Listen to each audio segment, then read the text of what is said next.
Good evening, everyone. This is Dr. Cillian from Sequoia Health bringing you this week's Wednesday Wellness Minutes, and we're excited to be with you this week. This week we're going to talk about cancer, and not from a perspective you're accustomed to because everybody's heard about it, they're afraid of it, they don't know what to do about it. They're trying to find a cure somewhere in your body, and we're going to discuss what the real deal is.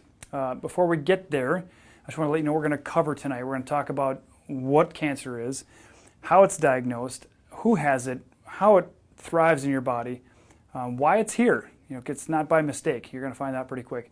The tissues and the stresses, the tissues that it is found in, and the stresses that are related to that, as well as the different treatment options that are related to it. And then eventually, of course, as our motto here at Sequoia Health is, prevention is the cure. We're going to talk more about preventative measures that you can do on a daily basis to prevent that from ever happening. So now at this point, thank you, Anissa. That's my next point to cover. A couple of announcements. We'd like to bring in a new team member, Lindsay. She just joined the team. Say hi, Lindsay. Everyone. So she just started on Monday. We've been eagerly anticipating her arrival since the beginning of August, and she moved down here from Stevens Point. So we're super excited to have her. She's here in Woodbury now. Yeah, I'm excited to be here. Yeah, so you guys, team. yeah, we appreciate her being here, and we're looking forward to all of you meeting her real soon. Thank you, Lindsay. Thank you. Also, Anissa's pushing me to give a big plug to our Participant Appreciation Week, which is the week of the 15th? 16th through the 20th. Thank you. I will be here the 20th. Much anticipated for some people, others is, why is he here? But I will be here on that Friday the 20th to hang out, answer any questions, chat about different things, and basically just thank our participants for being part of our clinic family and part of the Sequoia movement and reshaping the face of healthcare, if you will. So let's get to the meat and potatoes of it. So what is cancer? Most people think of tumors and some morbid thing and a death sentence. I mean, if you hear cancer, there's not too many people that don't think about pretty much a death sentence when it comes to it. We like to think of it in a different fashion. You want to understand that there are two phases of cancer. And this is definitely, you're not going to find this in a medical textbook, so don't go start Googling this because you might find it on certain sites, but it's definitely not going to be Western medicine. This is more German New Medicine and things like that. But cancer has two phases, what's called the conflict phase and the healing phase. And during both of those phases, you can have the proliferation, or what people think of as tumor or growth or masses and things like that in the body. Conflict phase is where, for example, if you have a male who has prostate issues, you want to understand that there's a conflict there. Typically, it's a territorial conflict, a struggle. If they are heterosexual, they're going to have a conflict with a female. If they're homosexual, they're in conflict with a male. So it just depends on what side of the which side of the fence you're on, I guess, which team you're playing for. That's another way to look at it. But the conflict phase is going to be a proliferation phase, but then there's also a healing phase where there might be a cystic tissue there, but they can be very easily confused by a scan on an MRI or things like that because they can be very confusing. There's a point that I was going to bring up that Anissa made me think of, but I'll get there in a second. I'm sure it'll come back to me. In the case of the tissues in the body, the organ systems that tend to have problems, we usually see like a necrosis, a deadening of the tissue. It can be necrotic, which is like breaking down, things like that. That's during the conflict phase. And then you might get the cystic tissue or the fluid around it, basically the body encapsulating it after that. If you don't know how cancer is diagnosed, it's pretty fascinating science. Basically, it's a really, really powerful X-ray. It's called positron emission tomography, if you want to get nerdy on it. PET, it's a PET scan. What they do is they take a bag of liquid sugar, they put a bunch of radiation on it, and they shoot it in your vein. And then they put you in front of a screen and take a really intense X-ray. And then what they do is they look for these radionuclide, these, what do they call them? Radiation-induced glucose molecules, sugar molecules, and they see where it shows up on your body. So if it's in your prostate, if it's in your lungs, your kidneys, if it's, and they'll call it metastatic, whether it's everywhere in your liver, lungs, kidneys, and stuff like that, it's going to show up there. So what you want to understand is, if they're using sugar to find cancer, what do you think is cancer's eating? Okay, very important concept there. I brought this up to a distant cousin of mine who had a family member who was dealing with cancer, and I suggested that they go on more of a keto paleo style and avoid all sugar altogether, and I was basically told that I'm an idiot because sugar did not cause the cancer, which you're right. which brings me to my point that Anissa reminded me of earlier. Cancer does not just show up. It can start in your childhood and develop over years. To that point, every single one of us, walking, talking, and breathing, has some type of quote-unquote cancer in our body that our body, provided it's working well and there are no issues with the brain-mind-body connection, the body will kill it off through a process called apoptosis. There's even a science called autophagy or autophagy, which is like self-eating. Like your body's like, oh, that's not useful anymore. It's going to chomp it up, get rid of it, and throw it out. Okay, but apoptosis is a fancy word for programmed cell death. Every tissue in our body basically has a programmed cell death. Your body turns it over, whether it's your gut lining, your skin, and things like that. So these things don't just show up. So if you're ever in doubt about one of the most important ways to avoid cancer would be avoiding sugar. Okay, and our society loves sugar. It's more addictive than cocaine in rats, and it can be assured it's the same thing in human beings as well. So as I mentioned, I gave a kind of spoiler alert. I just gave it away a second ago. Who has cancer? Everybody. The problem is whether our body can manage it or not, shut it off, and kill off the cell before it becomes rogue. In the medical world, we call it like, their opinion is it's a foreign invader, right? It's coming from the outside. So you have to ask yourself, is it a foreign invader? Is it the body attacking itself, or is it a natural biological process? Because we all go through different times in our life where we have a conflict phase and we have a healing phase, and depending on what you're dealing with, there's going to be some issue.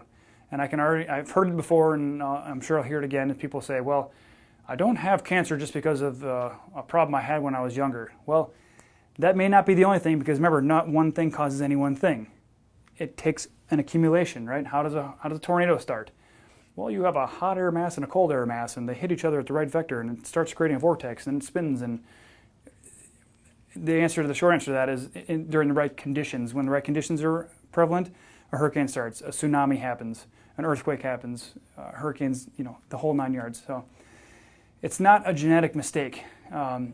You can look at malignant versus benign.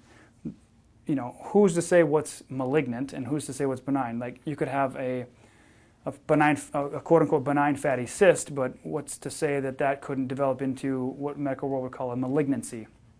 So, cancer masses like tumors that are problematic are usually hard, non-tender, and immobile. So if you ever find something that's hard, non-tender, and you can't move it, that could potentially point more toward what the medical world would call something as malignant. Okay, if it's tender, mobile, and maybe even tender. If it's tender, you can move it and you can actually get underneath it. It's more like a lipoma or something like that, so be less concerned about that. But if you ever have any concerns, talk to your doctor, somebody who knows more, and if you need to get some scanning done. But ultimately, if there's something in your body, it's there for a reason. Your body's working on something or needs help working on something. The environment that cancer thrives in, we talked about earlier, high levels of sugar. If you think about it, cancer operates in an environment which is low oxygen. So it doesn't get lots of oxygen there, so it walls itself off from other areas. There's a lot of toxicity in there, so a lot of toxins, low oxygen, and then high acid. Okay, so when you have a lack of oxygen, your body, the only way it can function is by fermenting sugar, which is why your cancer cells, if you have them, cancer quote unquote, would be predilecting or preferentially wanting to eat sugar because it can't create energy for itself in the absence of oxygen. So that's why it ferments sugar. So understand that. High acid, low oxygen, low nutrients, high sugar, that's basically an environmental recipe for cancer. Now we have exposure. Some people say we're exposed to 82,000 toxins a week. Some people say we're exposed to 270,000 toxins a day. I mean, it's somewhere in the middle, right? It just depends on who you talk to, what researcher. So we talked about this. Why is cancer here? It's really a disconnect between your mind and body, because if the brain could tell the body to shut off those cells, it would. Okay, but when we have conflicts, when we have unresolved conflicts, it becomes a disconnect, and then the brain and body do not communicate well together. You've heard me say it before. Thoughts are the language of your brain, but emotions are the language of your body. And what I'll mention later is emotions that are buried alive, they stay alive. So keep that in mind. If you suppress something, you're like, just go away, I don't have time to deal with you. It's going to come back later, like Night of the Living Dead, where the zombies come out of their graves and start walking around. Okay, that's a bit of an exaggeration, but you get the idea. So it's a combination of your psyche, your brain, and your body. So those three have some type of disconnect where your intellect and your body have disconnected, but also your psyche, which is sort of a metaphysical idea because they can measure your thoughts out here. Yeah, they're energy. Your thoughts are energy, and they extend out beyond your brain. In fact, if you dissect the brain and look for the guy pulling the levers and switches, the commander, he or she's not in there. Okay, you're out here somewhere, as far as your energy and your brain and your consciousness. So, cancer doesn't just show up, and it's not just in the body, right? Then when they try to find the cure for cancer in the tissues, they're going to miss out because the tissues aren't the problem. It's when the brain can't tell the body what to do that becomes a problem. So everybody wonders, why did I get cancer in this tissue? Why here and not somewhere else? Or why me and not somebody else? So I put down some of the most common cancers that people suffer from to give you an idea of the conflicts that you might suffer or someone you love might suffer with an unresolved conflict that's going to cause this to be a problem over time, right? Because you don't just fall off the bike and all of a sudden, no, I got cancer, right? It doesn't work that way. So in the breast tissue, worries, arguments, and for women, they're called nesting issues. So issues with the home, if they find something that they really hold dearly, like even a work situation, could be a woman with a daycare, could be a mother who stays at home, even just a parent that's a mother that has a home and that has children, something like that, or even like conflict with a partner. Ovaries is loss of love, and uterine is usually struggles, typically with men, but again, if you, depending on what side of the fence you're on, it can be with your partner, a female, if you're of that persuasion. Inability to hold on to or nurture something, like a relationship, a baby. So a woman might have a miscarriage, and that ultimately ends up the neurological, neuroemotional stress related to that disconnect and that feeling that unable to nurture that child in utero can cause later on to be issues in the tissues. Okay. I'm a poet and didn't know it. Issues in the tissues with the uterus, okay? And so moving on down the way, you have the bladder, which is inability to lead or inability to communicate. So depending on, and again, no one thing causes any one thing, but this would be contributing to the tissue having the issue, okay? The cervical cancer is an inability to be satisfied, okay? So you have these, they're really pushing Gardasil and these other anti-cancer vaccines, which is for the HPV, human papillomavirus, which is, in my opinion, a bunch of crap, but that's not professional opinion. I wouldn't do that. But cervical cancer, cervical tissues being affected by something like the HPV virus, if you will, is very real. But that doesn't mean that you can stop a cancerous process or tissue proliferation if you take a shot for something. Because we all have these viruses. Like, it's not like, Nissa or me or Lindsay or anybody else doesn't already have exposure to the HPV vaccine, or HPV virus, because it's a virus and it's in our environment. It's called endemic. It's everywhere. So we've all been exposed to it. It just depends on who has the stress and who has the unresolved conflict, which then causes it to develop. Okay. Moving on, colorectal cancer, usually thought of later in life. That's why they do the digital rectal exam, the old check your dipstick, if you will. But that's related to ugly issues, like people feeling like there's something wrong with them and that they're defective, and they walk around worrying about someone having been exposed, like some deep down dirty issue. Not really about like a dirty issue, like I have dirt on my arm or in my hand or something. That's not what it's about. It's really about like a fundamental belief from childhood that they feel defective in some way. Prostate is the analogous tissue to the uterus. Therefore, if a man has prostate issues, it can be struggles with women or their partner, male. But it can also be a sexual conflict, which can relate to the women as well when they have uterine issues, a sexual conflict. Testicular cancer is the analogous tissue of the ovary, and that's loss of love.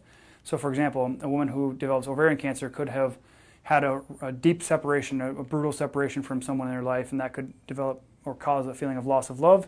Same with a male. They could lose a child, lose a relationship that was very near and dear to them, very important to them, very pivotal in their life. That can cause issues in the testicle. Lung is fear of failure, grief, constantly feeling timid in life. That can cause lung issues. And then skin is about feeling attacked, shamed, insulted, blamed, just feeling flawed in general. Okay, so melanomas, basal cell carcinomas, squamous cell carcinomas, things like that. This is where the skin comes from. We're all exposed to radiation But whether you develop the issue or not, I mean, you don't hear on, 25,000 people were diagnosed with skin cancer today. It just doesn't come up, right? Last few here, the brain, of course, it depends on the area. If you've heard me talk about this chart up here, it depends on where your conflict might be. Typically, brainstem is not as common, but people do get brainstem cancers.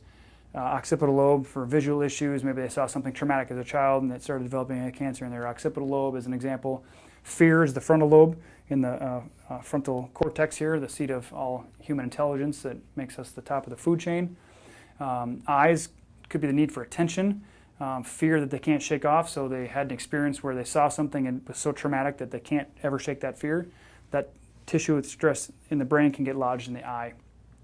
Liver, typically they're hanging conflicts, so people with cirrhosis and end up with liver cancer and stuff like that, it's going to be starvation complex, like having been starved of what their basic needs, feeling loved. But it can also be a territorial conflict between a partner and things like that in life. Stomach cancer, not being able to stomach an issue. You've heard that statement before. I can't stomach it. I can't. It's just indigestible. That's called an indigestible morsel conflict. But to keep it simple, it's just this indigestible anger and frustration that creates this fire and just burns and just gets lodged in there. But one example I can think of is, let's say somebody's about to retire, and they're expecting this pension to get them through retirement, and then when they retire, they find out that their company put all their funds in a Ponzi scheme with Bernie Madoff, and Bernie made off with all their cash, and now he's in prison. I think he might have died or something like that, but at any rate, you get the idea. Last couple, lymphomas, lymphatic tissues. Your body's part of your immune system getting toxins out. So lymphoma is inability to let go of something or even feeling defective.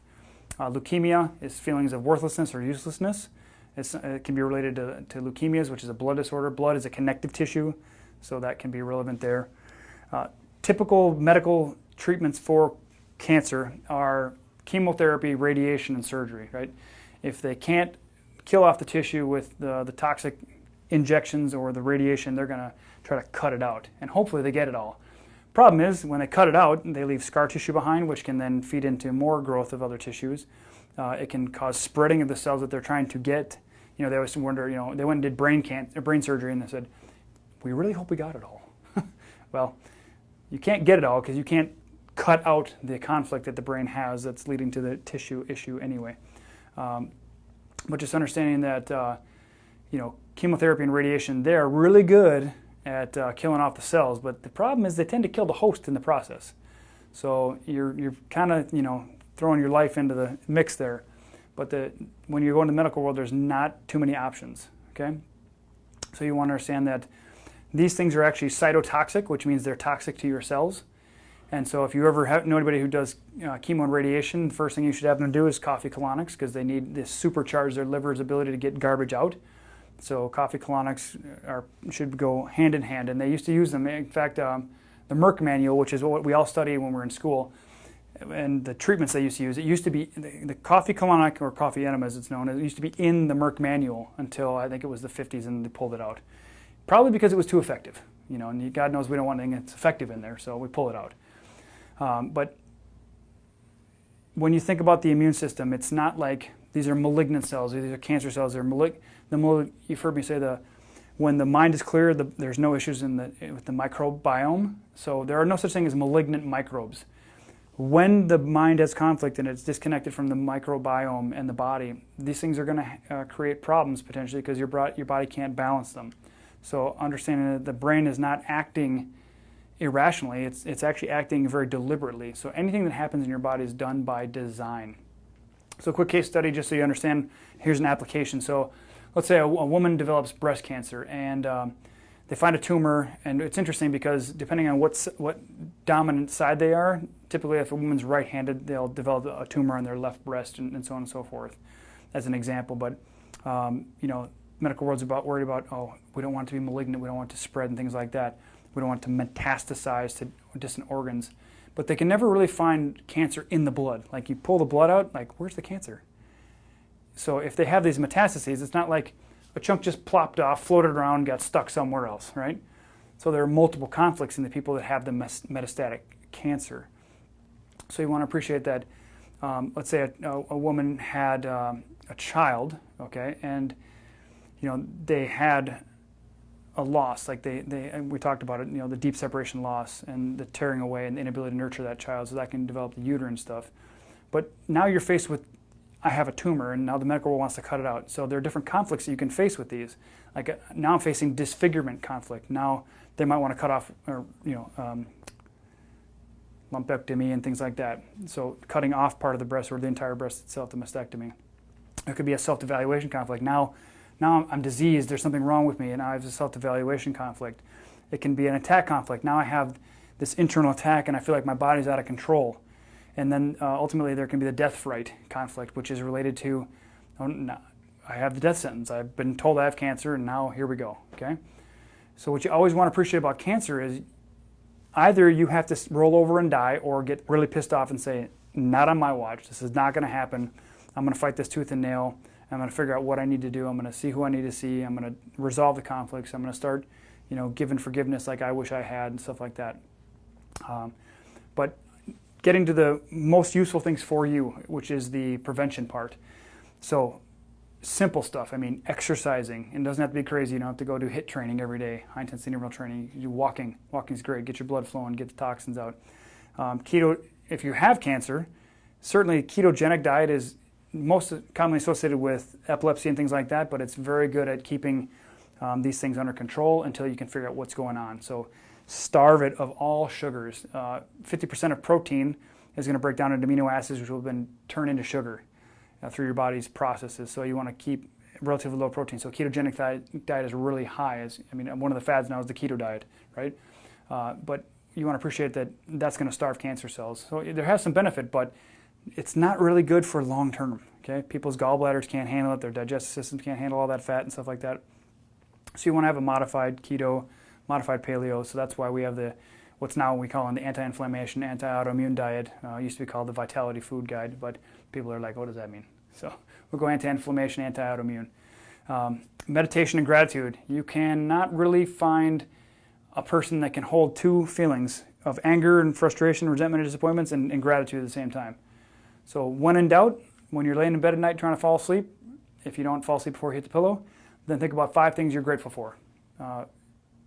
One thing to do is 5 things you're grateful for that are going to happen during the day when you wake up, and then 5 things you're grateful for that happened at the end of the day. That's a really great way to start and end your day, which can really raise your vibrational frequency and your energy, which will help your immune system stay strong and be much more likely to eliminate any of those conflicts. Because if you can give love and grace and compassion to those that have wronged you, you're not going to find any conflicts in your brain or your body. Okay, and sometimes you need to forgive them for your sake and not for theirs. Okay, do it for your sake. It's not selfish; it's self-serving.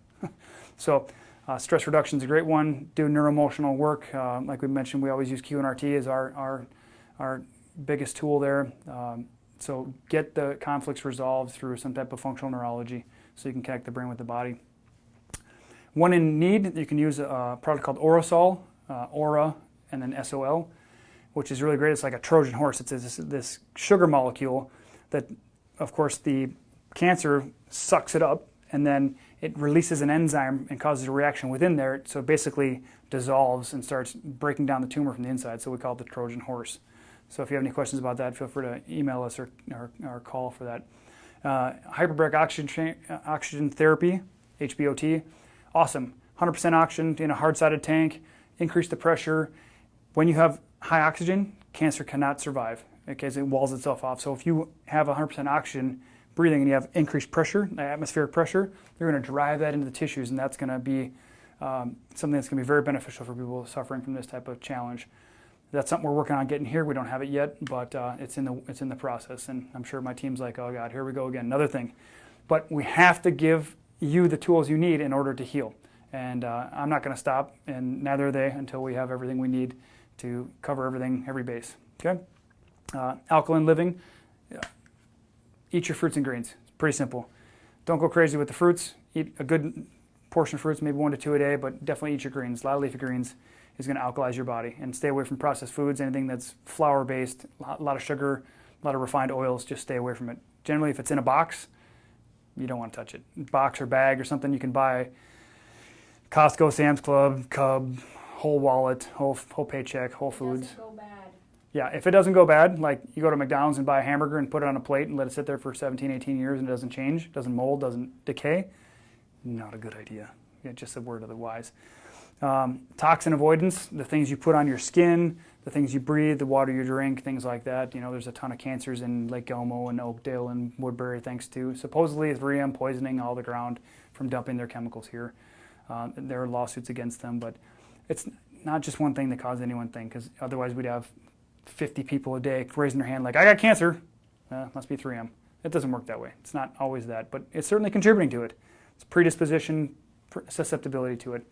So all diseases, not only cancer, are caused by unexpected emotional triggers where you get caught off guard. So understand that looking back, if you think you got caught off guard somewhere and it was a major emotional stressor, you definitely want to make sure that you're resolving that conflict, whatever it might be.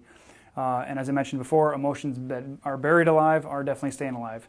And they will come out at some point in some form or another, whether it be needing to get your knee fixed, your hip fixed, your kidneys fixed, your breast taken out and put something else in there.